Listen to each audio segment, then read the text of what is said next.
qui aime Jésus, il est le même hier, aujourd'hui, éternellement. Sa bonté, ses bontés se renouvellent chaque matin. Et il a payé le prix pour que tu sois justifié. Par son sang, tu es pardonné. Par son sang, tu es purifié. Par son sang, tu es racheté. Par son sang, tu es sanctifié. Par son sang, tu es juste devant lui. Jésus de Nazareth. Et je bénis le Seigneur pour cette belle présence qu'il y a, qui sent la présence de Dieu. Elle est belle, la présence de Dieu. Nous aimons ta présence. Qui aime la présence de Dieu? Merci Saint-Esprit. Bonsoir à toutes et à tous. Shalom à ceux qui vont suivre ou qui nous suivent actuellement sur les réseaux. J'espère que tout le monde se porte bien. Ce soir, on a dit veillée prophétique. Donc Dieu va parler. Est-ce que nous sommes prêts à entendre la voix de Dieu? Dieu a commencé déjà à parler. Je bénis le Seigneur pour ces paroles qui ont été relâchées pendant le temps de louange. Gloire à Dieu. Ok, Papa René va m'accompagner. Le manteau de sa gloire. J'aimais bien le son là du ciel que tu faisais quand tu étais en train, quand on était en train de prendre ce chant. Le manteau de sa gloire. Merci Seigneur. Je prie, Père, pour cette soirée, que toute la gloire te revienne, Père. Nous nous attendons à toi. Je me livre à toi, corps, âme, esprit. Et je crois que tu veux faire quelque chose ce soir dans ma vie, dans la vie de mes bien-aimés, dans la vie de ceux et celles qui sont connectés avec nous, Seigneur. Tu vas opérer quelque chose de glorieux et nous sommes disposés à faire ce que tu veux faire. Esprit de Dieu, tu es déjà présent. Tu es déjà présent. Commence à prier sur ta propre vie. Commence à prier pour toi.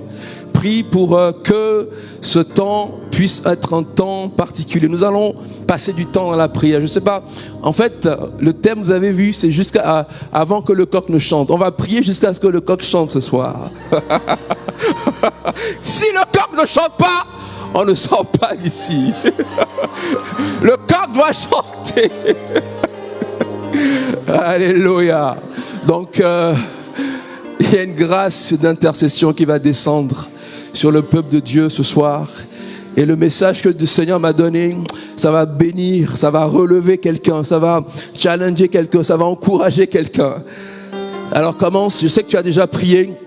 Je prie, Seigneur, pour nos propres vies, que le diable ne vienne pas nous appesantir avec tout esprit de somnolence, tout ce qui veut, Seigneur, toute lourdeur spirituelle. Je prends autorité, je chasse maintenant de vos vies, de nos vies, toute forme de lourdeur spirituelle, Seigneur.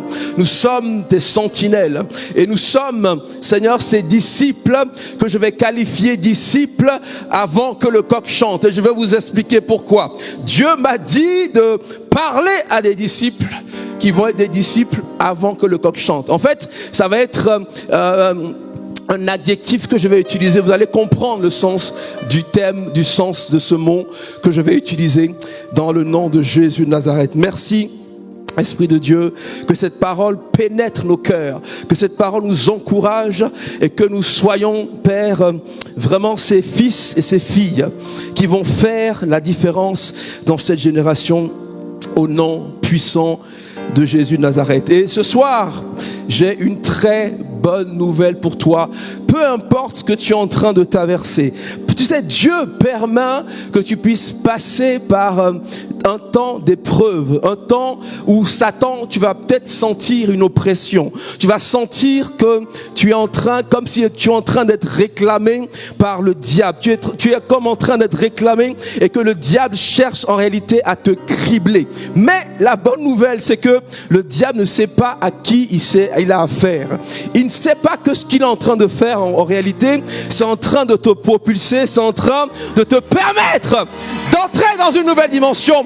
Et la bonne nouvelle aussi que j'ai à te dire, c'est que tu ne dois pas te croire que tu vas être disqualifié à cause de ce que tu auras traversé. Parce qu'au travers de cette épreuve, Dieu va permettre que tu puisses vraiment passer un cap. Il va permettre que les choses qui ont besoin de mourir en toi puissent encore et encore mourir. Parce qu'il prépare quelque chose de glorieux dans ta vie. Toute épreuve a un but. Et ce but, c'est d'amener à une rencontre, une conversion. Vous allez voir pourquoi. Dites épistre très faux. Épistre très faux, c'est conversion, rencontre. Vous avez déjà entendu parler de Luc 22, lorsque Jésus va dire à Pierre qu'il avait vu que le diable était en train de le réclamer. Et il va dire à Pierre quelque chose, il va dire, c'est vrai que le diable t'a réclamé, mais qu'il avait prié pour lui. Afin que lorsqu'il soit converti, qu'il puisse faire quoi? Ramener ses frères. Est-ce que c'est une conversion? Pour vous, c'est une conversion. C'est quel type de conversion? Est-ce que Pierre n'avait pas reçu Jésus à ce moment-là? On va voir de quel type de conversion il s'agit.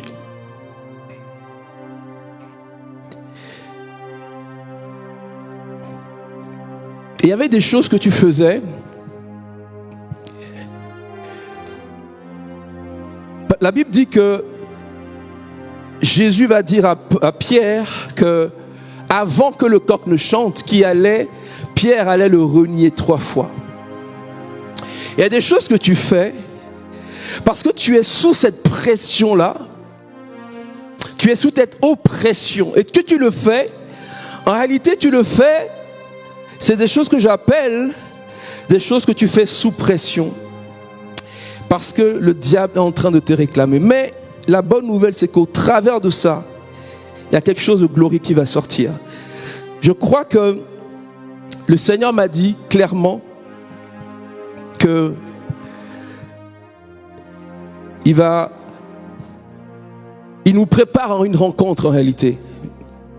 Il nous prépare à une rencontre spéciale. Et peut-être la rencontre sera peut-être ce soir, ou elle a déjà eu lieu, ou ça va être cette semaine, ou peu importe, à la convention, mais il y a un rendez-vous pour toi que le Seigneur prépare.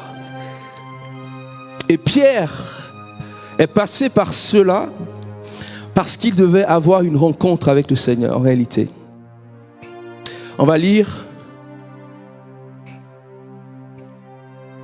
Luc 22, 1-34.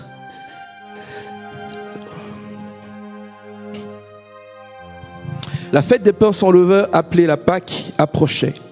Les principaux sacrificateurs, les scribes, cherchaient les moyens de faire mourir Jésus car ils craignaient le peuple. Or Satan entra dans Judas, surnommé Iscariote, qui était du nombre des 12. Et Judas alla s'entendre avec les principaux sacrificateurs et les chefs des gardes sur la manière de le livrer, de le leur livrer. Ils furent dans la joie et ils convinrent de lui donner de l'argent. Après s'être engagé, ils cherchaient une occasion favorable pour leur livrer Jésus à l'insu de la foule. Le jour des pains sans levain, où l'on devait immoler la Pâque, arriva. Et Jésus envoya Pierre et Jean en disant, allez, nous préparer la Pâque afin que nous la mangions. Ils lui dirent, où veux-tu que nous la préparions? Il leur répondit, voici, quand vous serez entrés dans la ville, vous rencontrez un homme portant une cruche d'eau, suivez-le dans la maison où il entrera. Et vous direz au maître de la maison, le maître te dit, où est le lieu où je mangerai la Pâque avec mes disciples? Ok, on va sauter. Verset 19. Ensuite, il prit du pain, et après avoir rendu grâce, il le rompit, et le leur donna en disant, ceci est mon corps qui est donné pour vous, faites ceci en mémoire de moi. Il prit de même la coupe après le souper et la leur donna en disant, cette coupe est la nouvelle alliance en mon sang qui est répandue pour vous. Cependant, voici la main de celui qui me livre est avec moi à cette table. Verset 24, il s'éleva aussi parmi les apôtres une contestation, lequel d'entre eux devait être estimé le plus grand. Verset 26, ok, on continue, qu'il n'en soit pas de même pour vous, mais que le plus grand parmi vous soit comme le plus petit, et celui qui gouverne comme celui qui sert. Et verset 31, je suis en train de sauter pour aller à l'essentiel. Le Seigneur dit, Simon, Simon, Satan vous a réclamé pour vous cribler comme le froment. Mais j'ai prié pour toi afin que ta foi ne défaille point. Et toi, quand tu seras converti, affermis tes frères. Donc voilà une sainte scène un peu particulière. Luc 22. Il y a plusieurs choses qui se passent. Satan entre dans Judas. Judas décide de livrer Jésus. Ils vont quand même faire la Sainte Seine. Jésus va quand même faire la Sainte Seine. Jésus savait qu'il allait être livré. Mais il a continué son projet. Il a continué ce qu'il devait faire. C'est-à-dire faire la Sainte Seine. Et la Bible dit qu'il a désiré par-dessus tout passer ce temps avec les disciples. Et donc ils sont en train de faire la Sainte Seine. Et les disciples vont commencer à demander qui était le plus grand. Jésus va les enseigner sur le service. Ce que c'est que le service. Le fait d'être serviteur, c'était le plus grand. Celui qui sert, c'est le plus grand. Et même les disciples, Jésus va annoncer que quelqu'un allait le livrer. Ok ? Et tous ils vont commencer à se poser la question, est-ce que c'est moi? Est-ce que c'est moi? Et même je pense que Judas lui-même a posé la question, alors qu'il savait que c'était lui. Ok? Maintenant, une prophétie sort de je ne sais d'où. Vous voyez un peu? La prophétie, Jésus va commencer à prophétiser. Et il va dire, Simon, Simon, Satan vous a réclamé pour vous cribler comme du froment. Mais j'ai prié pour toi. Il n'a pas dit, j'ai prié pour vous. Il a prié pour qui? Pierre, Simon en plus. Il dit, il n'appelle pas Pierre, là-bas il appelle Simon. Simon. Et la prophétie, elle sort et personne ne répond en réalité. Et après, ils vont passer à autre chose, etc. Jusqu'à ce qu'après, on voit que effectivement, Jésus va lui dire ceci. On continue.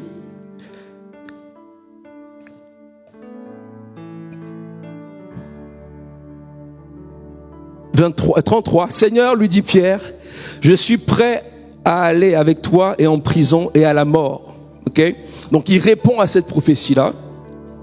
Et Jésus dit, Pierre, je te le dis, le coq ne chantera pas aujourd'hui que tu n'aies nié 3 fois de me connaître. Avant que le coq ne chante, 3 fois tu m'auras renié.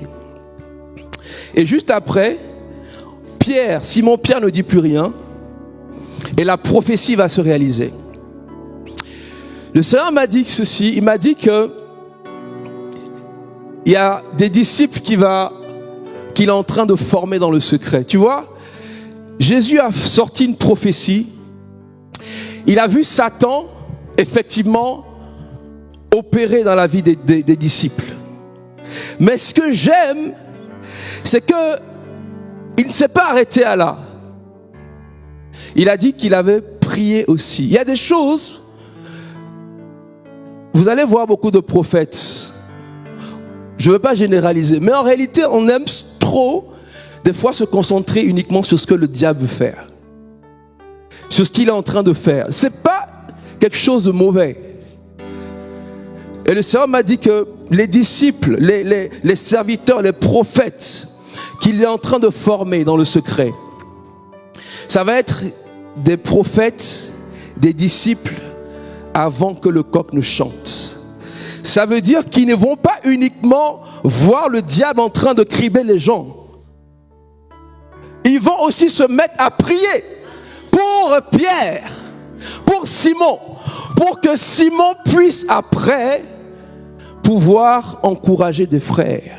Pour que la foi de Simon puisse être une foi qui permet à 3000 personnes le jour de la Pentecôte de donner leur âme à Jésus de Nazareth.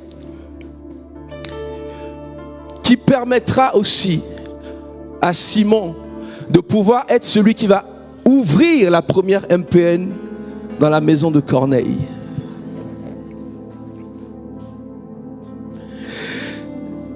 Je suis fatigué que tu me parles de ce que le diable fait. Je veux que tu pries avec moi. Je veux que tu fléchisses le genou avec moi. Que tu supplies pour Simon. Si tu ne supplies pas pour Simon, qui va prier pour Simon? Et c'est ce que Jésus a fait. Jésus ne s'est pas arrêté uniquement à voir. Il y a des choses que tu vas voir. Tu vas voir comment le diable est en train d'œuvrer. Peut-être Dieu te le révélera, peut-être pas. En tout cas, il est en train d'œuvrer. Il est en train de travailler. Mais de plus en plus, en tout cas le fardeau que j'ai reçu, et ce qui est en train de me travailler actuellement, c'est cette dimension de prière. Je vous ai déjà raconté l'épisode du Jourdain spirituel par lequel je suis passé. Mais très récemment, le Seigneur m'a mis à cœur de prier spécifiquement pour des personnes qui sont en train de perdre la foi, pour des personnes qui sont en train de vivre une forme d'oppression. Vous savez, ce que Simon a vécu, c'est quelque chose de pas évident. Mais quelqu'un va me demander, mais pourquoi Jésus n'a pas prié pour que... J'entends quelqu'un me demander, pourquoi Jésus n'a pas prié pour qu'il ne soit pas criblé, pour que Satan ne le crible pas? Il aurait pu prier ainsi, n'est-ce pas? Il aurait pu prier ainsi. Oh, je ne veux pas que Satan touche à mon Simon-Pierre. Je ne veux pas qu'il soit criblé. Je ne veux pas. Tu le laisses tranquille. Mais Jésus n'a pas prié pour ça. Il y a des fois, on ne priera pas pour toi, pour te chasser des démons. Il y a des fois, on va prier plutôt pour que ta foi puisse être reboostée. Au lieu de prier pour des démons, je ne dis pas qu'on ne priera pas pour des démons, attention. Il y a des fois où, tu sais ce que le Satan attaque, ça va être ta foi. Ça va être ta foi en Jésus. Pierre, Simon-Pierre et tous les disciples, ils s'attendaient à un Messie qui allait les sauver selon leur façon de voir les choses.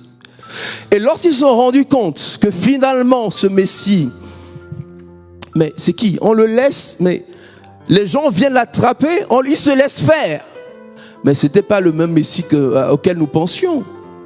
Donc ils ont perdu la foi en Jésus de Nazareth. Et le but de Jésus, c'était de permettre que cette oppression, ce combat spirituel, que Simon-Pierre puisse le vivre. Parce que Jésus, Dieu voulait tuer quelque chose encore en lui. Il avait une foi en un Messie qui était un sauveur selon la façon dont il voyait les choses. Et lorsque nous allons aller après dans le grec, vous allez voir en fait que les termes utilisés sont vraiment parlants.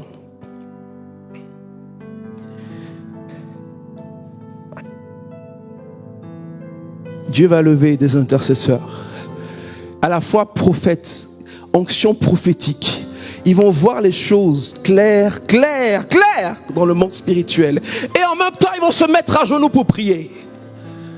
pas pour prier, ils vont pas prophétiser mariage, tout ça c'est bon, ok, on est d'accord. Mais ils vont prier, tu vois, lorsqu'il y a une âme qui est en train de partir en cacahuète, ils vont être capables de jeûner pour cette âme, pour qu'elle revienne dans la bergerie. Avant que le coq ne chante. Tu veux être ce disciple avant que le coq ne chante. Tu veux être ce prophète avant que le coq ne chante. Tu es au bon endroit. Il y a une grâce qui va être relâchée par rapport à cela. Ok.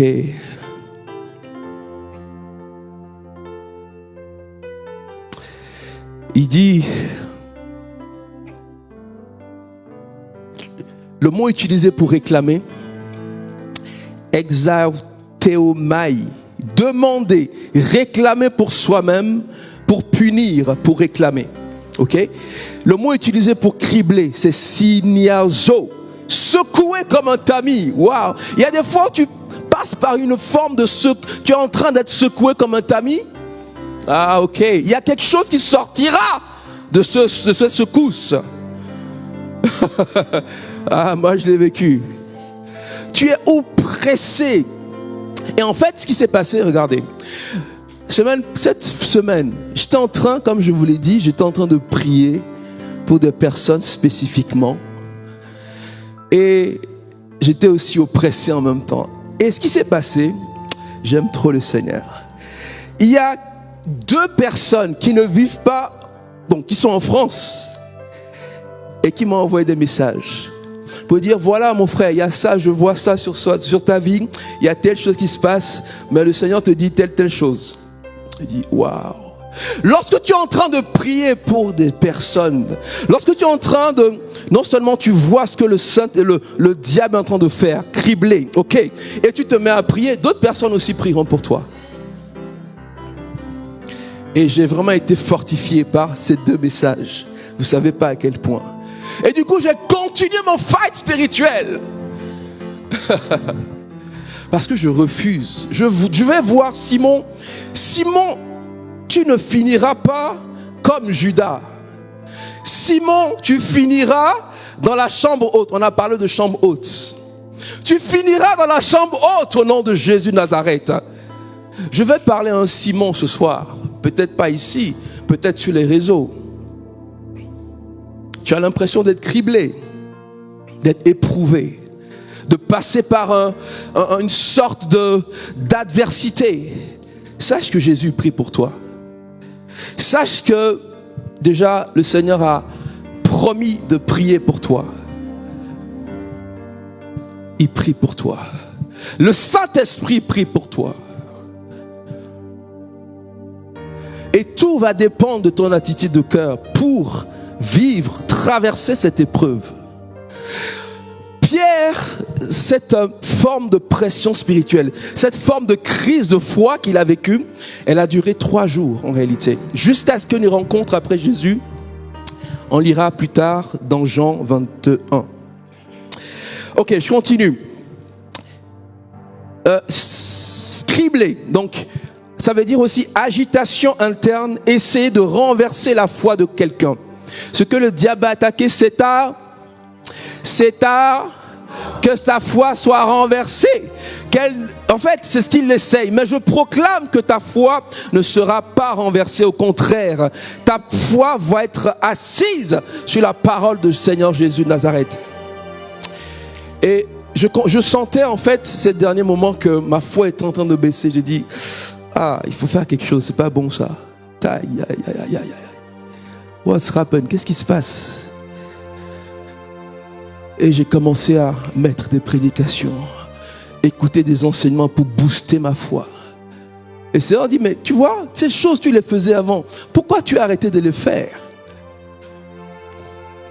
Ta foi a besoin d'être éprouvée, mais d'être boostée par la parole de Dieu, dans des prédications.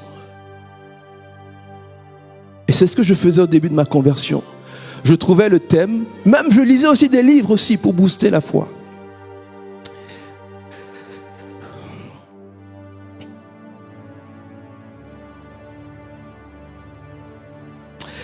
Ok. Le mot utilisé pour défaille est kleipo, c'est-à-dire manquer, quitter, cesser, arrêter. Le but du diable, c'était que la foi de Pierre, de Simon et de tous les disciples s'arrête. Et tu vois, c'était une forme de scandale. Ils avaient vécu 3 ans et demi avec cet homme de Dieu, avec Jésus. Et là, qu'est-ce qu'il fait? Dieu permet ça pour éprouver, pour voir si est-ce qu'ils étaient attachés à ce Messie qui était là pour les bénir. Regardez d'ailleurs, lorsque vous lisez bien, en fait, Jésus leur promet, on n'a pas eu le temps de le lire, mais Jésus leur promet des trônes.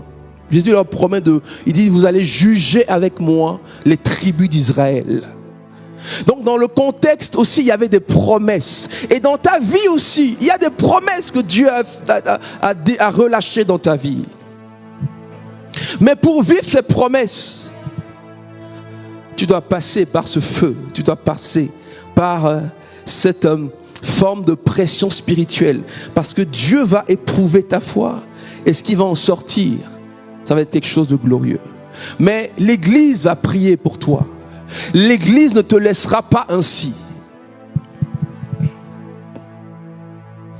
Et je sais que vous priez pour les leaders, vous priez les uns pour les autres. Et je bénis cette forme de soutien dans la prière.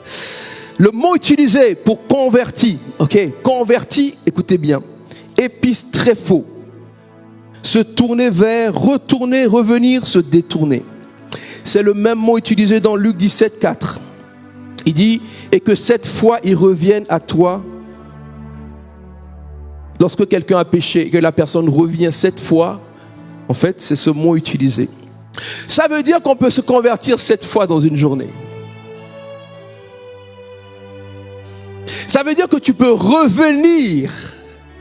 On est d'accord? Tu peux revenir au Seigneur dans la même journée 7 fois. C'est ce que la Bible dit. Donc, ce que Jésus voulait dire là, c'était que Pierre devait se détourner de ses propres capacités pour se tourner vers ce Jésus qui était le Seigneur et le Sauveur. Pas comme Pierre, pas comme Simon-Pierre l'avait imaginé, mais comme Jésus était lui-même en réalité. C'était ça ce que Jésus voulait faire dans sa vie.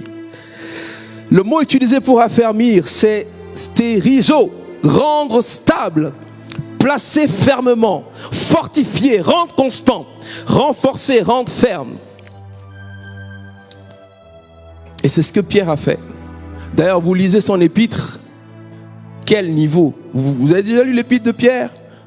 Vous ne saurez pas que c'est un pécheur qui a écrit l'épître. Quelle sagesse! C'est glorieux, c'est magnifique. Inspiré par le Saint-Esprit. Comme des pierres vivantes.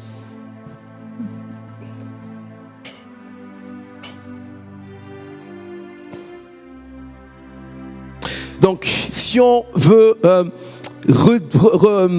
si on veut réexpliquer la phrase que Jésus voulait dire à Simon, l'accusateur vous avait réclamé pour essayer de renverser votre foi. Mais j'ai prié pour toi afin que ta foi en moi ne s'arrête pas.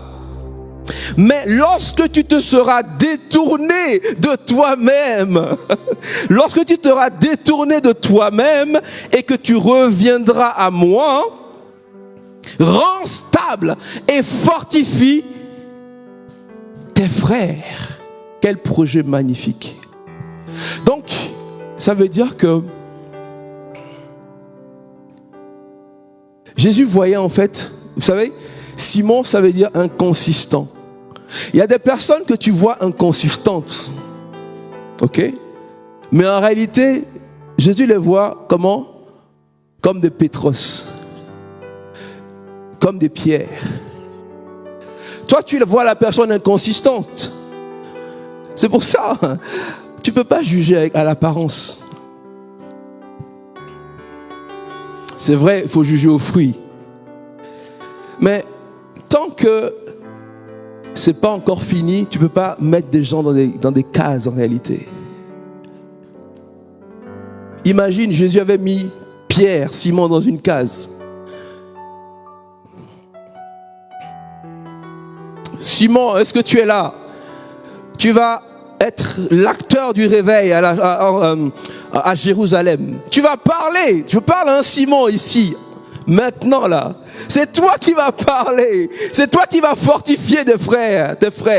C'est toi qui vas prendre la parole le jour de la Pentecôte. Même si tu as renié Jésus. Tu vois, le thème, j'ai dit, avant que le coq ne chante. Donc, il y a des choses que tu fais avant que le coq ne chante. Pierre, il a renié avant que le coq ne chante 3 fois. Et il y a des choses que tu fais en fait sous cette forme de pression. Et ça ne veut pas dire que ton histoire est terminée. Ça ne veut pas dire cela en fait.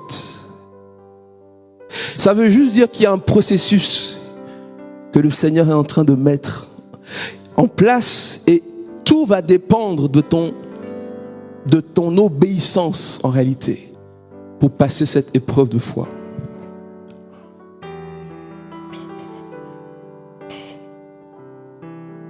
Est-ce que vous êtes là? Vous êtes... Ok.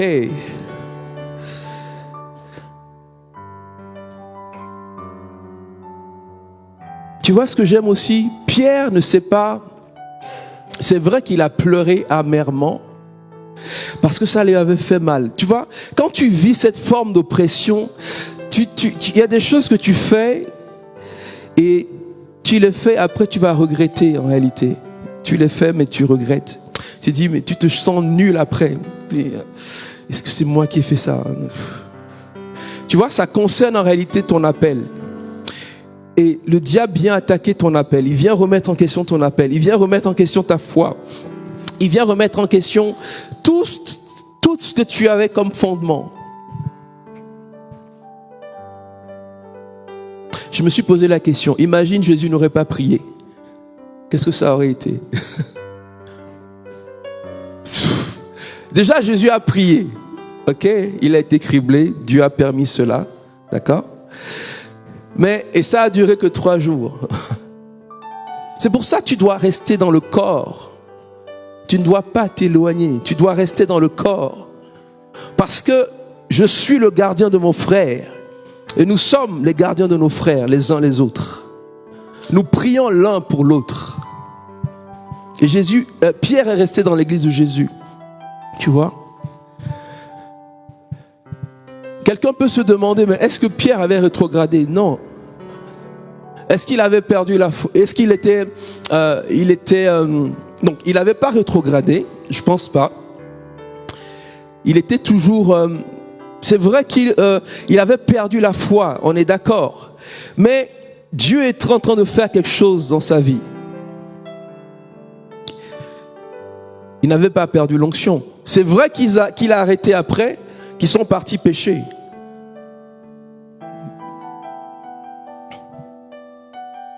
Mais ce qu'il avait sur lui, il avait. Parce que Dieu ne se repent pas de son don, ni de son appel.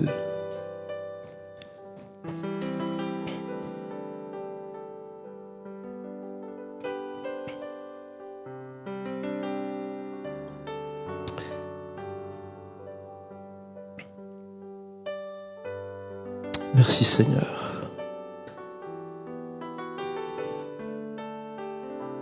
Donc on est d'accord, Pierre était totalement converti, ok?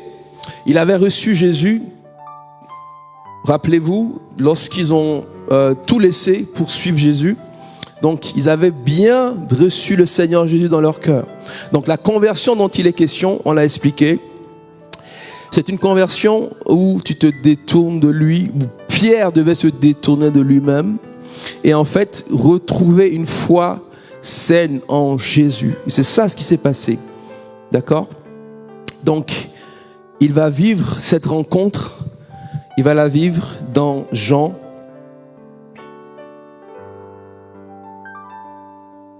Où il va être totalement restauré. Totalement... où le Seigneur va totalement le restaurer dans cette identité-là. Et on va voir ça. Jean 21, 1 à 17. Tac. Ok. Jean 21. Après cela, Jésus se montra encore aux disciples sur les bords de la mer de Tibérade. Et voici de quelle manière il se montra. Simon, Pierre, Thomas, appelé Didyme, Nathanaël, le Canaan, en Galilée, les fils de Zébédée et 2 autres disciples de Jésus étaient ensemble. Simon Pierre leur dit, je vais pêcher. Ça ne veut pas dire qu'il a perdu l'onction. Ça ne veut pas dire qu'il a perdu la grâce. Ils lui dirent, nous allons aussi avec toi. Ils sortirent et montèrent dans une barque. Et cette nuit-là, ils ne prirent rien. Le matin étant venu, Jésus se trouva sur le rivage. Mais les disciples ne savaient pas que c'était Jésus. Jésus leur dit, enfants, n'avez-vous rien à manger? Ils lui répondirent non. Il leur dit, jetez le filet du côté droit de la barque et vous trouverez. Ils le jetèrent donc. Et ils ne pouvaient plus le retirer à cause de la grande quantité de poissons. Alors le disciple que Jésus aimait dit à Pierre, c'est le Seigneur. Et Simon Pierre, dès qu'il a entendu que c'était le Seigneur, mit son vêtement et sa ceinture, car il était nu, et se jeta dans la mer. Il était un peu... Des fois, il faisait des choses qui... Il n'était pas un peu comme tout le monde en réalité. Tu vois, il y a des gens comme ça, ils ne sont pas comme tout le monde, mais ce n'est pas grave. Jésus les aime quand même, d'accord? Et tu ne cherches pas à être comme moi, cherche à être comme toi. Tu n'as pas besoin d'être comme moi. Tu vois, et il n'était pas conforme. Il y a des gens dans l'église qui ne seront pas conformes, qui seront anticonformistes. Tu dois aussi les accepter. Et c'est ça qui fait ta valeur. C'est ça qui fait ton originalité. Donc n'essaie pas, Pierre, n'essaie pas d'être comme Jean. Nathanaël, n'essaie pas d'être comme Jean. Non, reste dans ton identité. Amen. Ok. Car il était éloigné de terre que d'environ 200 coudées. Lorsqu'ils furent descendus à terre, ils virent là des charbons allumés, du poisson dessus et du pain. Donc, il y avait aussi l'onction de barbecue là-bas. Ok, c'est bien. Jésus leur dit, apportez des poissons. Bon, mais là, pasteur Paul, là, c'est du poisson. Hein. C'est pas... Donc, il faut être biblique là. Hein. C'est du poisson. Hein. C'est pas du poulet. Ok. Donc, Jésus leur dit, apportez des poissons que vous venez de prendre. Simon Pierre monta dans la barque et tira à terre le filet plein de 153 grands poissons. Ok? Je saute. Verset 15. Après qu'ils eurent mangé, Jésus dit à Simon Pierre, Simon, fils de Jonas. Ok, Jésus aurait pu lui en vouloir. On a parlé de pardon tout à l'heure. Jésus aurait pu être en colère envers lui. Non. Et je pense que lui-même s'en voulait, tu vois. Je pense que Simon lui-même s'en voulait. Il y a des gens comme ça. Toi, tu as déjà pardonné en réalité. Dans ton cœur, il n'y a plus rien. Mais elles sont sous une forme de honte, sous une forme de culpabilité, tu vois. Et je crois que Jésus voulait aussi briser cette forme de culpabilité dans la vie de Simon Pierre. Après qu'ils eurent mangé, Jésus dit à Simon Pierre, Simon, fils de Jonas, même tu là, c'est agapéo, d'accord? Vous allez voir, il y a le français utilise même amour, mais non. En fait, il y a agapéo et après il y a philéo. Jésus va utiliser agapéo et Pierre va utiliser philéo. Je vais vous expliquer. Il lui répondit, oui Seigneur. Il dit, m'aimes-tu plus que ne m'aime ceci? Il lui répondit, oui Seigneur, tu sais que je t'aime. Jésus lui dit, paie mes agneaux. Il lui dit une seconde fois, Simon, fils de Jonas, m'aimes-tu? Pierre lui répondit, oui Seigneur, tu sais que je t'aime. Encore une fois, agapao. Jésus lui dit, paie mes brebis. Il lui dit pour la troisième fois, Simon, fils de Jonas, m'aimes-tu? Pierre fut attristé de ce qu'il lui avait dit pour la 3e fois, m'aimes-tu? Là, il lui dit, est-ce que tu me philéo? Et il lui répondit, Seigneur, tu sais toutes choses, tu sais que je t'aime. Jésus lui dit, paie mes brebis. Et on va voir, tac.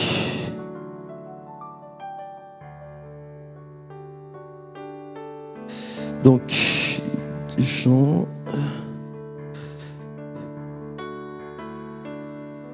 Ok, hop.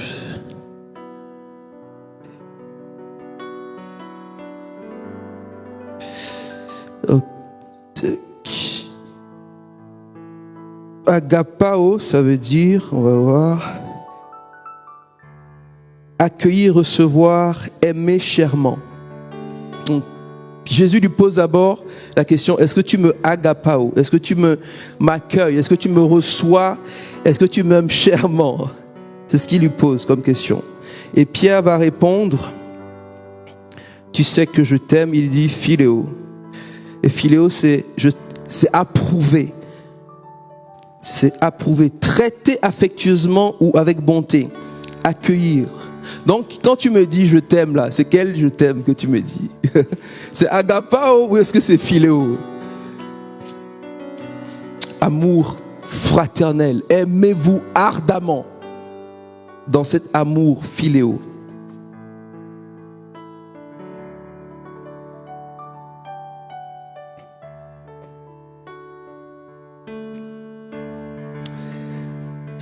Merci Seigneur.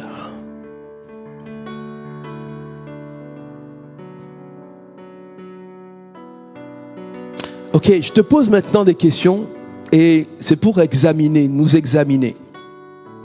Est-ce que tu es en train de passer par cette forme de pression spirituelle actuellement? Est-ce que tu fais des choses?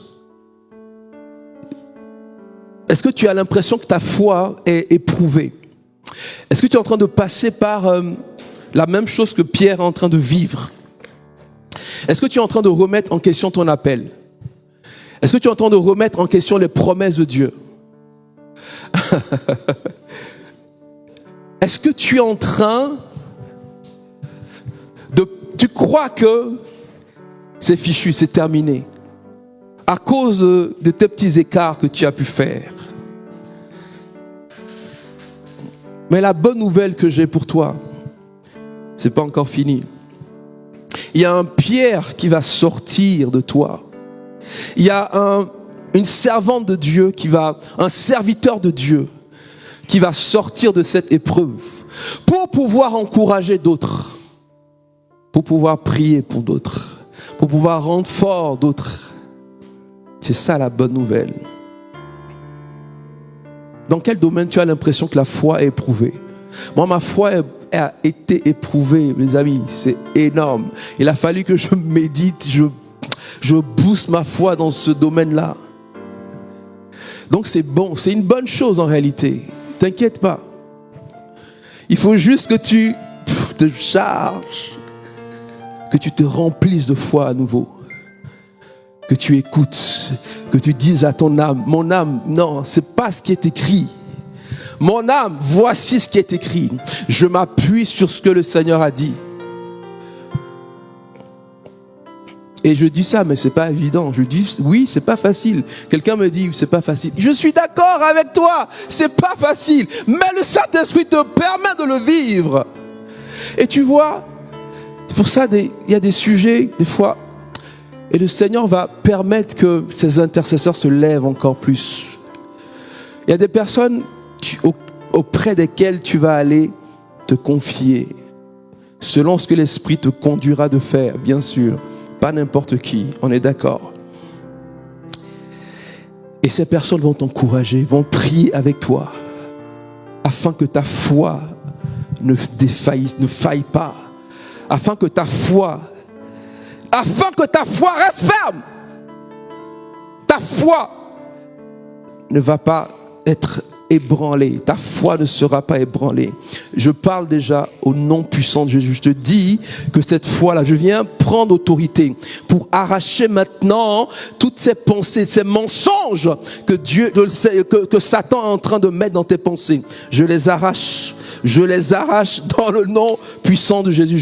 Je rends tes pensées captives à l'obéissance de Christ. Tu vas obéir au Seigneur. Tu ne vas pas te laisser ébranler par le diable. Et on va prier ce soir pour ça.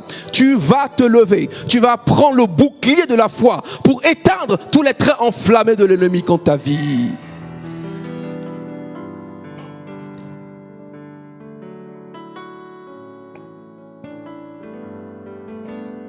S'il n'a pas pu le faire avec Pierre, il ne le fera pas avec toi, à condition que tu sois dans cette obéissance envers le Seigneur.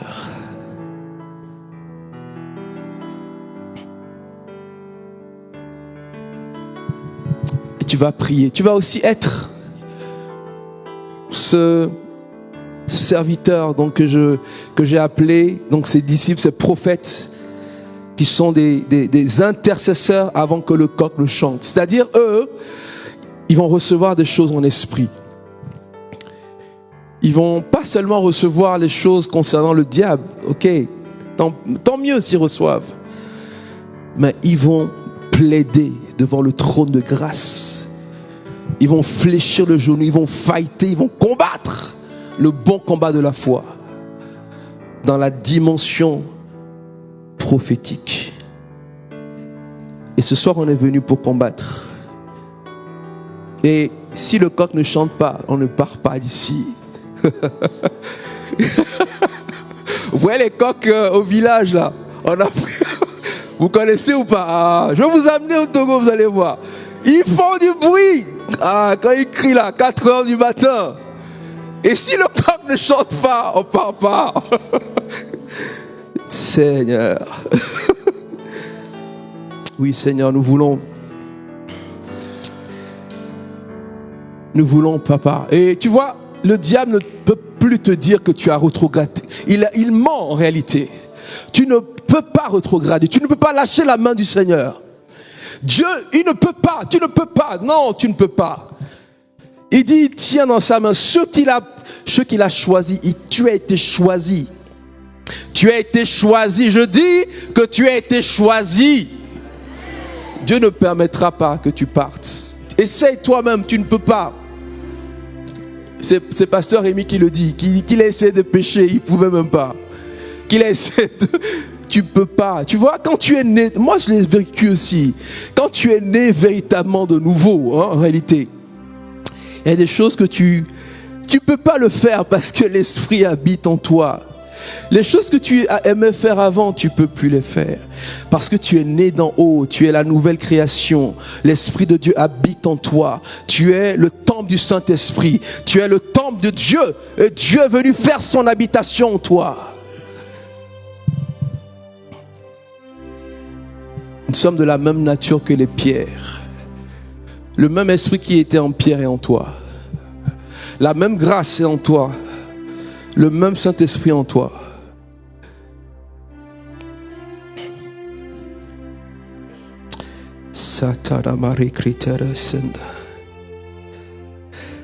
Merci Seigneur.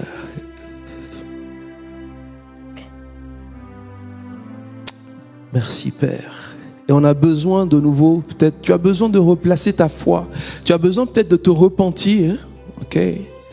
Et de replacer ta foi. Tu as besoin de vivre cette conversion là. C'est pas que tu n'es pas né de nouveau. Non, tu as besoin de revenir simplement, de revenir, te détourner de toi et revenir à lui.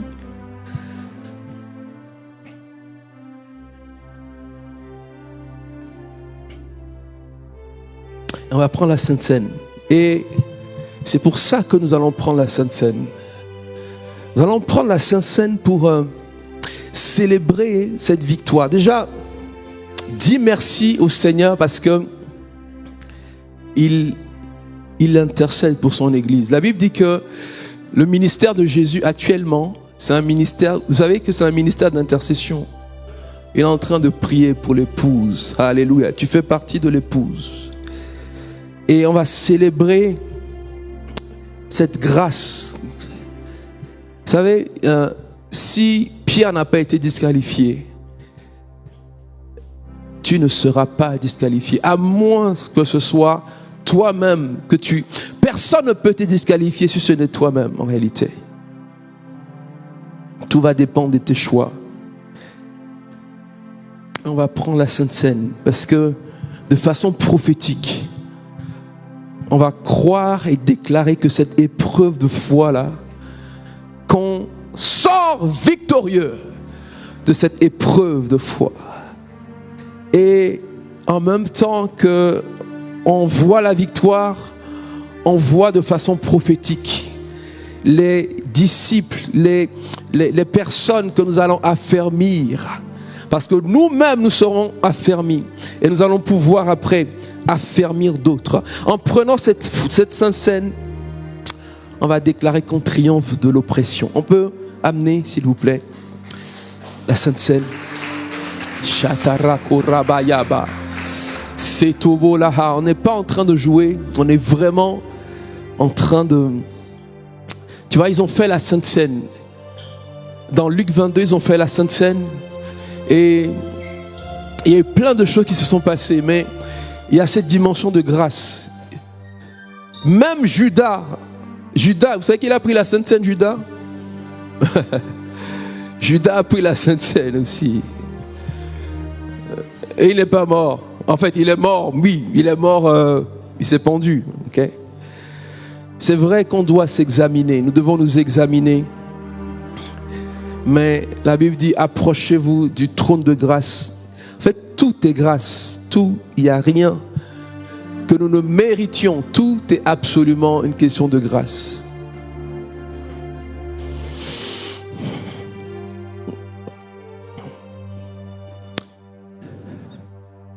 Seigneur, nous te disons merci parce que en prenant ce pain et ce vin, nous voulons déclarer et proclamer que nous n'allons pas finir oppressés, nous n'allons pas finir criblés, nous n'allons pas être les jouets de l'ennemi du diable. Nous ne sommes pas, Seigneur, nous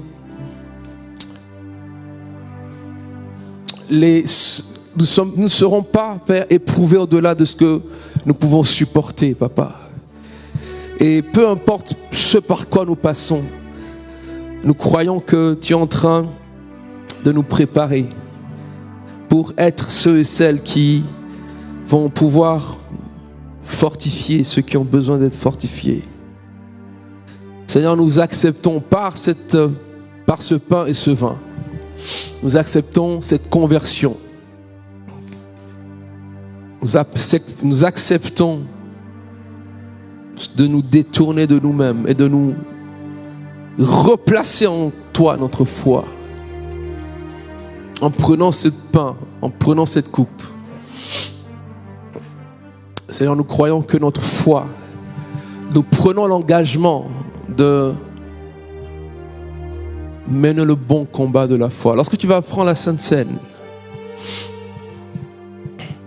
tu vas en réalité prendre l'engagement d'obéir totalement, complètement au Seigneur Jésus.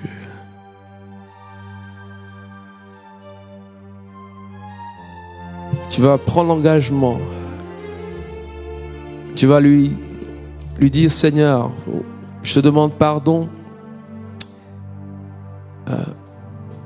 d'avoir essayé d'avoir cru en un autre Jésus, comme les disciples, un Messie qui allait se laisser attraper, alors que justement ce Messie était venu pour donner sa vie pour les autres. Et tu vas aussi t'attendre à une rencontre avec le Seigneur. Peut-être ce sera ce soir, peut-être dans la semaine. Merci Saint-Esprit. Alors ceux qui peuvent, vous pouvez vous lever, on va prendre un chant avant de prendre la Sainte Seine. Et pendant ce temps de chant, on va prendre ce chant. Tu vas prier par rapport à ce que tu as entendu. Peut-être que toi, c'est l'oppression qui t'a le plus parlé. Peut-être que toi, c'est le fait d'être réclamé qui t'a parlé. Soit le fait de manquer de foi. Tu sens que ta foi est combattue. Peut-être que toi, c'est au niveau de l'appel de servir Dieu, où il y a des combats dans tes pensées, où tout est en train d'être fait pour te faire croire que tu n'es pas qualifié, ou toi, c'est des choses que tu fais, tu as l'impression que les choses, tu n'avances pas, tu fais les mêmes choses, et il y a aussi certains qui vont sentir aussi vraiment cet appel aussi pour la prière. Je prierai après pour vous, particulièrement au niveau de ministériel, au niveau de l'appel. Et peu importe ce qui t'a parlé, je pense que tu peux prier. Tu vas être voilà, en cœur à cœur avec le Père. Merci Seigneur. Merci Saint-Esprit.